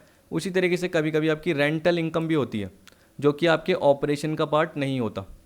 जैसे अगर मेरे पास मशीनरी पड़ी है खाली तो मैंने रेंट पे दे दी, ठीक है, तो मेरे बिज़नेस का पार्ट थोड़ी है। क्यों? क्योंकि मेरे वो बिज़नेस के ऑपरेशन से रिलेटेड है ही नहीं, वो तो मैंने ऐसे ही रेंट पे दे दी। तो जो रेंट रिसीव्ड हुआ वो मेरी इन्वेस्टिंग एक्टिविटी के पार्ट में आ जाएगा। ठीक, मेरे पास बिल्डिंग पड़ी हुई है जो मेरी यूज़ नहीं है, उसको मैंने रेंट पे दे दिया, तो मुझे पता है कि वो मेरी इन्वेस्टिंग एक्टिविटी का पार्ट आएगा। तो net cash flow from investing activity, या नेगेटिव आता है तो यूज्ड इन आएगा। ठीक, अब आपको दे रखा है फाइनेंसिंग। फाइनेंसिंग में क्या है? Shares, debenture. शेयर डिबेंचर से पैसा आया इशू करने पर, बोरोइंग से पैसा आया, लोन लिया, शॉर्ट टर्म बोरोइंग से पैसा आया जो कि बैंक ओवरड्राफ्ट के फॉर्म में, और कैश क्रेडिट। मैंने बोला इंक्रीज होगा तो प्लस है, डिक्रीज होगा तो माइनस। डिक्रीज का मतलब पेमेंट किया है, ठीक है। लोन का रीपेमेंट क्या है, चाहे शॉर्ट टर्म हो चाहे लॉन्ग टर्म हो, वो part. Redemption of debenture, preference share, वो वाला पार्ट आ गया आपका। Buy back of equity share, आप अपने इक्विटी शेयर को क्या कर रहे हो? बाय बैक कर रहे हो। Dividend paid, interest paid. अब देखिए इंटरेस्ट पेड मेरे हिसाब से जनरली लॉन्ग टर्म से रिलेटेड आता है, क्योंकि अगर आप interest paid on short term loan बोलोगे तो वो ऑपरेटिंग का पार्ट है, तो वो मेरे हिसाब से पीएनएल से एडजस्ट। पर मेरे हिसाब से यहाँ पे भी दिखा देना, क्योंकि आप बैंक ओवरड्राफ्ट यहाँ पे भी तो ले रहे हो, तो हाँ बैंक ओवरड्राफ्ट का जो इंटरेस्ट है वो भी यहीं पे ले लेना, यानी शॉर्ट टर्म बोरिंग और लॉन्ग टर्म बोरिंग दोनों का इंटरेस्ट यहीं पे ही कवर कर लेना। फिर आपको पता है कि वो पीएनएल से आपको क्या करना पड़ेगा, जो भी नॉन ऑपरेटिंग का पार्ट है उसको एडजस्ट करना पड़ेगा। ठीक, तो यहाँ पे net cash flow from use in financing activity का पार्ट आपको दे रखा है। अब देखिए यहाँ पे नेट इंक्रीज और decrease in cash and cash equivalent दे रखा है, इसमें ऐड कर देना cash and cash equivalent at the beginning, और आपका एट द एंड आ जाएगा। अब याद रखना कि जो कैश एंड कैश इक्विवेलेंट है, इसमें कैश का पार्ट, जो 3 महीने से कम के इन्वेस्टमेंट है, हाईली लिक्विड वाले, वो वाले पार्ट आ जाएंगे, कैश एट बैंक आ जाएगा, चेक इन हैंड आ जाएगा, डिमांड ड्राफ्ट आ जाएगा, वो सारा पार्ट इसमें कवर हो जाएगा। बिगिनिंग जैसे ही ऐड करोगे तो आपका एंड का पार्ट आएगा। जो ये डी वाला पार्ट है, नेट इंक्रीज डिक्रीज, ये तीनों एक्टिविटीज़ का टोटल है, याद रखना, ए प्लस बी प्लस सी का। ये मैंने दोनों बता दिए। अब आपका जो इनडायरेक्ट मेथड का फॉर्मेट है वो क्या दे रखा है, ऑपरेटिंग एक्टिविटी से रिलेटेड। देखिए इन्वेस्टिंग और फाइनेंसिंग नहीं बताऊंगा, सेम है, दिख रहा है। ठीक, फाइनेंसिंग देखिए सेम दिख रहा है और नीचे पार्ट आपको सेम दिख रहा है, तो बस मुझे चेंज क्या बताना है आपको, ऑपरेटिंग एक्टिविटी का। ऑपरेटिंग एक्टिविटी में देखिए सबसे पहले क्या दे रखा है, net profit before tax and extraordinary item, see note 1। अब देखिए ये भी मुझे आपको क्या है कि कोई दिखाने की ज़रूरत नहीं है, ये तो मेरे को रटा हुआ है, ये भी रटा हुआ है, लेकिन क्या है कि आपको समझ में आना चाहिए तब जाके ही वो रटेगा। ठीक, तो आपको ये पता होना चाहिए कि जब भी आपके एग्जाम में क्वेश्चन आता है बैलेंस शीट में, तो पीएनएल पहले से दिया हुआ होता है, और मान लो कि 2 ईयर का डेटा दिया हुआ था 2019 और 2020। तो अगर आपको 40,000 दिया हुआ है और यहाँ पे आपको 60,000 दिया हुआ है, तो आप देखिए कि 2019 से 2020 कितना आया, 40 से 60, 20,000। इस 20,000 को हम बोलते हैं प्रॉफिट आफ्टर टैक्स, ठीक है, एंड ऑल एप्रोप्रिएशन, जितने भी एप्रोप्रिएशन है उसके बाद, याद रखना आफ्टर टैक्स। अब एप्रोप्रिएशन में क्या होता है, आप याद रखना क्या क्या होता है, डिविडेंड का पार्ट होता है और रिजर्व का पार्ट होता है, बस डिविडेंड का और रिजर्व। एक और चीज़ याद रख लेना, अगर कोई एक्स्ट्रा ऑर्डिनरी आइटम है, एक्स्ट्रा ऑर्डिनरी एक्टिविटी का पार्ट है जो कि आपने पीएनएल से चार्ज किया हुआ है, पीएनएल में ऐड किया है, लेस किया है, वो भी आप नीचे ही यानी नोट में ही एडजस्ट कर दोगे, वो भी चीज़ आती है। इनकम टैक्स का रिफंड का पार्ट है, वो भी आप यहाँ पे एडजस्ट करोगे, ऊपर भी करोगे यानी यहाँ पे भी करोगे। ये रहा income tax paid net of refund received, क्योंकि आप याद रखना कि जब तक हम ये कैश जनरेट का पार्ट नहीं निकालते तो हम उल्टा सोचते हैं इस वाले पार्ट में, ठीक है। वर्किंग कैपिटल में भी हम उल्टा सोचते हैं, ये मान के चलना, ठीक, मैं आपको बताऊंगा कैसे। लेकिन जब कैश जनरेट निकल के आता है तो आपको सीधा सोचना है। तो देखिए पेड अलग होता है और पीएनएल में चार्ज का पार्ट अलग होता है, याद रखना। तो इसलिए जब भी रिफंड रिसीव्ड की बात करते हैं इससे रिलेटेड, तो हम सीधा सोचते हैं और हम क्या बोलते हैं कि भाई अगर पे करता तो कैश जा रहा होता, इसलिए माइनस कर रहा हूँ, और रिफंड मिल रहा है तो प्लस कर रहा हूँ, तो इससे अच्छा नेट ही दिखा रहा हूँ। तो नेट क्या दिखाऊंगा, नेट इनकम टैक्स पेड, कि जो इनकम टैक्स का रिफंड मिला है वो हम क्या करेंगे, इनकम टैक्स पेड में से लेस कर देंगे, तो बाकी जो पार्ट बचेगा वो नेगेटिव बचेगा, क्योंकि पेड का पार्ट ज़्यादा है और रिफंड का कम। अब देखिए मुझे नोट दिखाना है, तो नोट देखिए नीचे देखिए, ये before tax and extra ordinary. मैंने आपको क्या बोला, difference between closing balance and opening balance in statement of PNL. मेरा क्या आ रहा था, 40 से 60 हो रहा था, ठीक है, यानी 20,000 क्या है प्लस में दिखाएंगे। अगर उल्टा होता 60 से 40 मतलब कम हो रहा होता तो नेगेटिव दिखा देते, ब्रैकेट कर देते, समझ गए। अब मैंने आपको क्या बोला, एप्रोप्रिएशन और रिजर्व, टैक्स का पार्ट, और क्या बोला, एक्स्ट्रा ऑर्डिनरी आइटम का पार्ट, बस यही देखना है और उससे ज़्यादा कुछ नहीं देखना। देखिए अब ऐसे सोचना है कि मान के चलो जो ये जो डिफरेंस दिखाता है क्लोजिंग ओपनिंग का, वो क्या बोलता है, करंट ईयर का प्रॉफिट बोलता है कि करंट ईयर का प्रॉफिट क्या निकला था। अब वो क्या निकला था, आफ्टर टैक्स एंड एप्रोप्रिएशन, मतलब सब कुछ लेस थे। तो हमें क्या करना है, जो भी हमने डिविडेंड बनाया या चार्ज किया, चाहे हमने प्रपोज किया चाहे इंटरिम की बात कर रहे हैं, वो हमें वापस से क्या करना है, ऐड करना है। क्योंकि याद रखना प्रपोज डिविडेंड जो भी करंट ईयर का ये मेड होता है, बनाया क्या होता है, ये मेड जो हमने बनाया।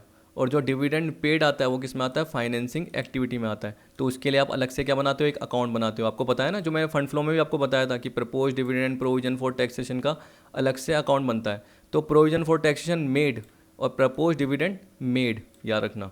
ठीक है, अगर कुछ ना बोले तो आपको पता है कि अगर सपोज करो आपका इंटरिम डिविडेंड है जिसमें आपका कोई प्रपोज बनता ही नहीं है, तो आपको पता है कि जितना पे करा उतना ही पीएनएल से चार्ज होगा। तो जितना ये पीएनएल में दे रखा है ना ऐड, उतना ही आपका फाइनेंसिंग एक्टिविटी में आएगा। जितना आपका इंटरिम डिविडेंड, जैसे देखो आपको एडिशनल इन्फॉर्मेशन में बोल दिया 20,000 पेड किया, तो आपको पता है कि उतना ही आप फाइनेंसिंग में दिखाते जाके, और उतना ही आप क्या करते हैं, PNL account debit to interim. तो आपने पहले से ही पीएनएल में से हटाया हुआ है, यानी लेस किया हुआ है, तो आपको वापस से क्या करना है, add.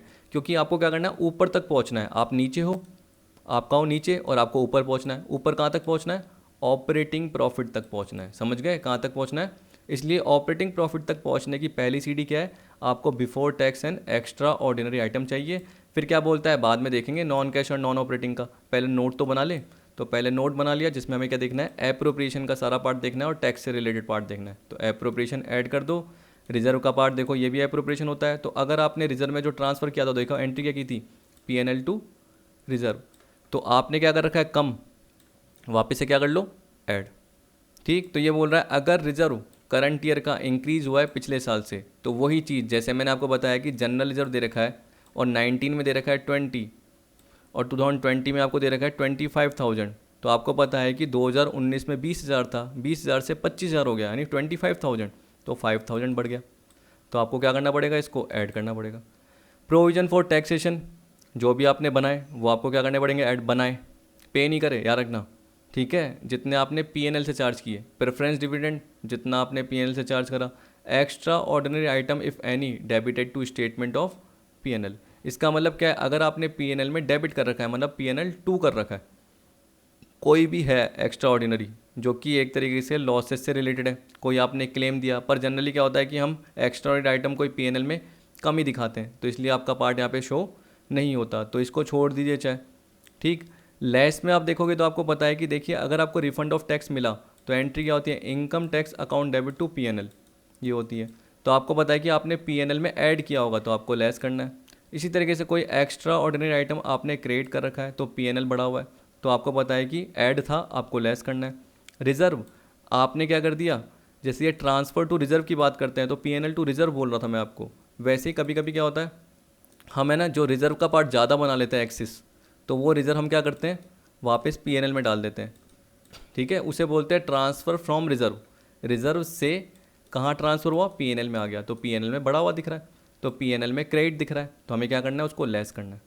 Reserve transfer back to statement of PNL. Reserve कहाँ चले गया, पीएनएल में चले गया था, तो उसको हमने क्या कर दिया, कम कर दिया, लेस कर दिया, तो हमारा क्या आ गया, before tax and extraordinary item आ गया। अब देखिए इसके बाद क्या करना है, non cash and non operating. अगर आपने फंड फ्लो देखा तो उससे लिंक की है जितनी भी आपकी, मैं बोल सकता हूँ अमोर्टाइजेशन से रिलेटेड पार्ट है, या जितनी भी आपकी फिक्टिशियस असेट का पार्ट है वो देख लेना। तो देखिए डेप्रिसिएशन तो नॉन कैश होता है इसलिए, और जितनी भी आपकी फिक्टिशियस असेट है उसमें 4 बताए थे। प्रीलिमिनरी एक्सपेंसेस, अंडरराइटिंग कमीशन, यहाँ मैंने लिखा नहीं है पर याद रखना अंडरराइटिंग कमीशन भी है। Discount on issue of debenture, share issue expense बताए थे सारे के सारे, तो वो सारा पार्ट आ जाएगा। फिर देखिए यहाँ पे बोल रहा है कि intangible asset return of goodwill, patent, trademark जो भी अमोर्टाइज किया गया, डेप्रिसिएशन जैसे करते हैं वैसे ये, क्योंकि आप एंट्री क्या करते हो, पीएनएल टू गुडविल, तो आपको पता है कि पीएनएल से लेस था। अब मैंने क्या बोला, देखो ऊपर पहुंचना चाहते हो तो एक सीढ़ी पे तो पहुंच गए इसके थ्रू, अब आप और ऊपर पहुंचना चाहते हो कहाँ पे, ऑपरेटिंग प्रॉफिट की तरफ, जिसे हम क्या बोलते हैं, operating profit before working capital changes. तो उसके लिए आपको क्या करना पड़ता है, जो भी पीएनएल से आपने लेस किया है, जो कि मैं क्या बोल सकता हूँ, ये नॉन ऑपरेटिंग या नॉन कैश है। अगर आप गुडविल को राइट ऑफ करेंगे तो क्या बोलोगे, पीएनएल टू गुडविल, सर ये तो नॉन कैश है। ठीक है, अगर आपको मैं बोलूँगा कि loss on sale of fixed rate, sir ये तो नॉन ऑपरेटिंग है, इसलिए आपने पीएनएल से चार्ज किया था ना, वापस से ऐड कर दिया। तो आपको रटना नहीं है। अगर आप लॉन्ग टर्म बोरोइंग की बात करेंगे तो आपको पता है कि लॉन्ग टर्म बोरोइंग जो होती है वो एक तरीके से हम ऑपरेटिंग का पार्ट नहीं मानते हैं, या डिबेंचर्स जो भी है उस पर जो इंटरेस्ट का पार्ट है तो वो क्या करा आपने, जैसे इंटरेस्ट पे करा तो कहाँ डाला, पीएनएल में।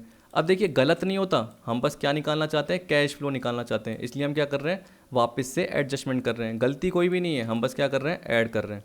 Interest on long term borrowing add कर दिया, ठीक है, या डिबेंचर्स ऐड कर दिया, loss on sale of fixed rate investment add कर दिया। वैसे ही इसके कुछ अपोजिट होते हैं, जैसे देखिए लॉस आपका होता है वैसे उसका प्रॉफिट होता है। तो आपको पता है कि आपने पीएनएल में बाई साइड में दिखा रखा होगा, यानी ऐड कर रखा होगा, तो आपको क्या करना है, लेस करना है। इंटरेस्ट मिला किस पे मिलेगा, इन्वेस्टमेंट पे। अब आपका काम थोड़ी है ये, तो नॉन ऑपरेटिंग। डिविडेंड मिला आपको पता है किस पे, इन्वेस्टमेंट पे, तो आपका काम थोड़ी है। रेंटल इनकम आपका काम थोड़ी है, अगर आपका काम होता तो वो तो आपकी ऑपरेटिंग एक्टिविटी का पार्ट बनता, जैसे आप गुड्स बेचते हो, रेवेन्यू फ्रॉम ऑपरेशन, वैसे ही पार्ट बनता, लेकिन नहीं बना क्योंकि इसको नॉन ऑपरेटिंग माना है। तो नॉन ऑपरेटिंग इनकम क्या हो जाती है, लेस हो जाती है। तो आपका क्या निकल के आया, operating profit before working capital changes का पार्ट आ गया, ठीक है। अब जो बचा आपका सिर्फ वर्किंग कैपिटल का एडजस्टमेंट बचा, फिर same to same direct method की तरह आ जाएगा। फिर उसमें से बस क्या करना है, इनकम टैक्स पेड लेस करना है और एक्स्ट्रा ऑर्डिनरी आइटम का पार्ट ऐड लेस करना है। जैसे मैंने बताया था वो डिजास्टर सेटलमेंट का कैश मिला, या लॉस हो गया, या किसी ने क्लेम कर दिया आप पे, कोर्ट केस कर दिया, ठीक है, केस फाइल कर दिया, तो उसका जो भी क्लेम आपको देना पड़ा, या आपने क्लेम करा किसी पे और उससे आपको कैश मिला, तो प्लस हुआ तो ठीक है, या देना पड़ा तो क्या हो जाएगा, माइनस में चले जाएगा। बस उसके बाद क्या आएगा, नेट कैश ऑपरेटिंग आ जाएगा। अब देखिए वर्किंग कैपिटल का जब भी एडजस्टमेंट देखते हैं, तो अगर वर्किंग कैपिटल इंक्रीज होती है तो लेस करते हैं, और वर्किंग कैपिटल डिक्रीज होती है तो ऐड करते हैं, याद रखना, ठीक है। मैंने आपको क्या बोला, वर्किंग कैपिटल इंक्रीज होती है तो लेस करते हैं, और वर्किंग कैपिटल डिक्रीज होती है तो ऐड करते हैं, रिवर्स पार्ट रहा, ठीक। लेकिन अगर इसको आपको रटना है तो आप ये याद रख लेना, करंट लाइबिलिटी में सीधा और करंट एसेट में उल्टा, यानी फंड फ्लो में जो मैंने आपको बताया था उसका रिवर्स है।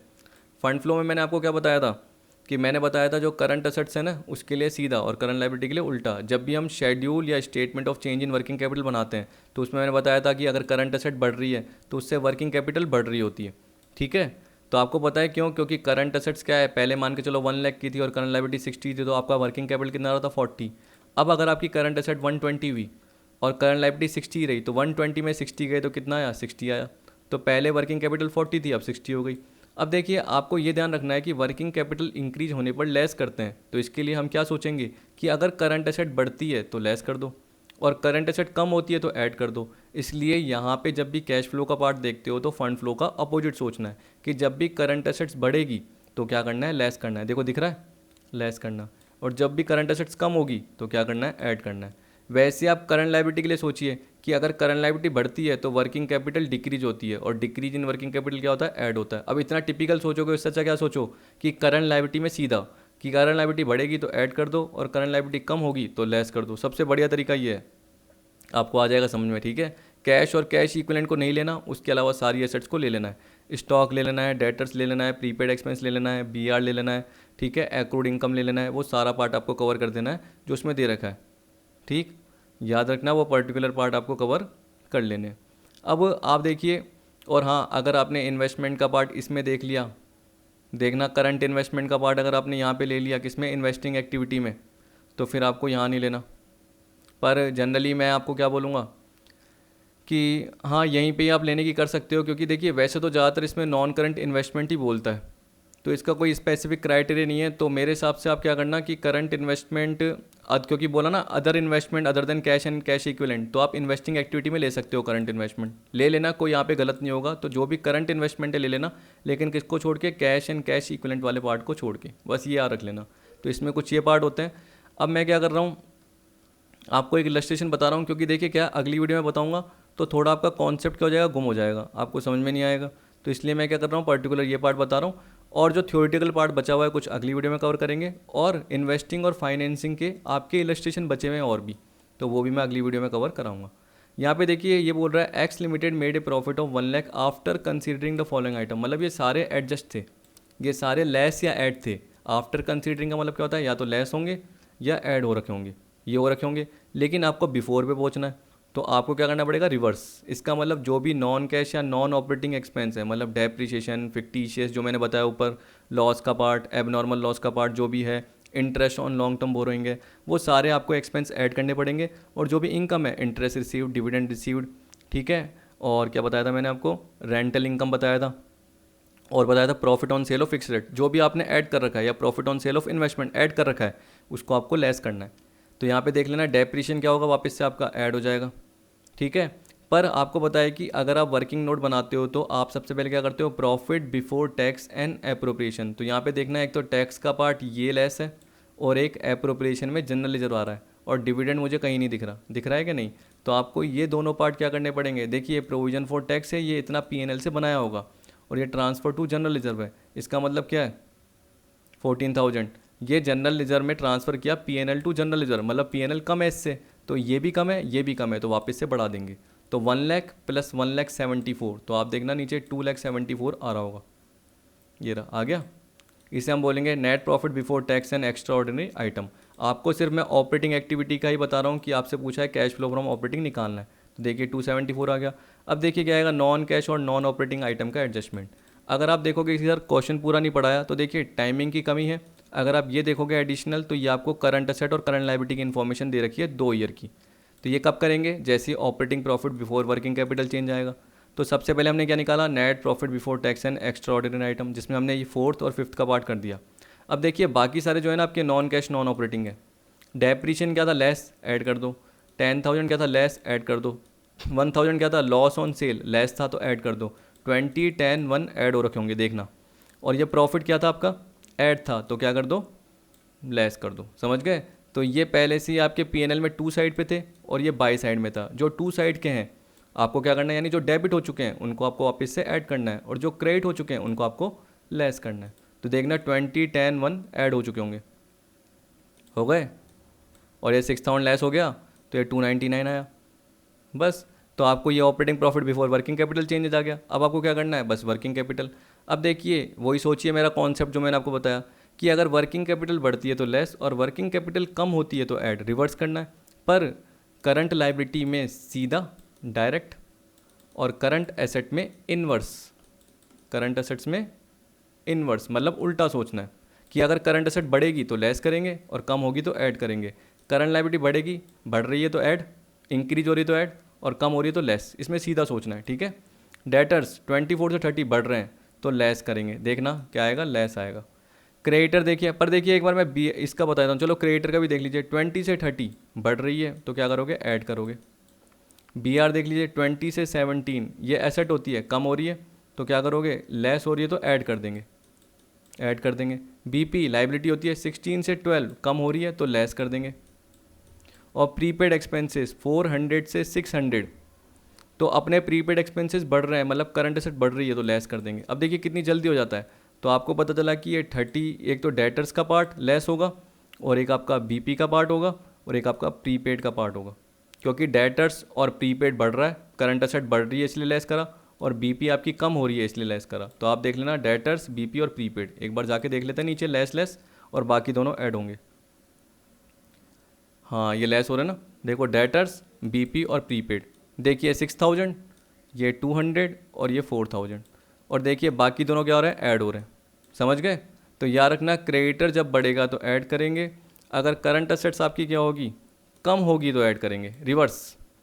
और करंट असेट अगर बढ़ रही है तो लेस करेंगे, देखिए लेस कर रहे हैं, दोनों बढ़ रही है।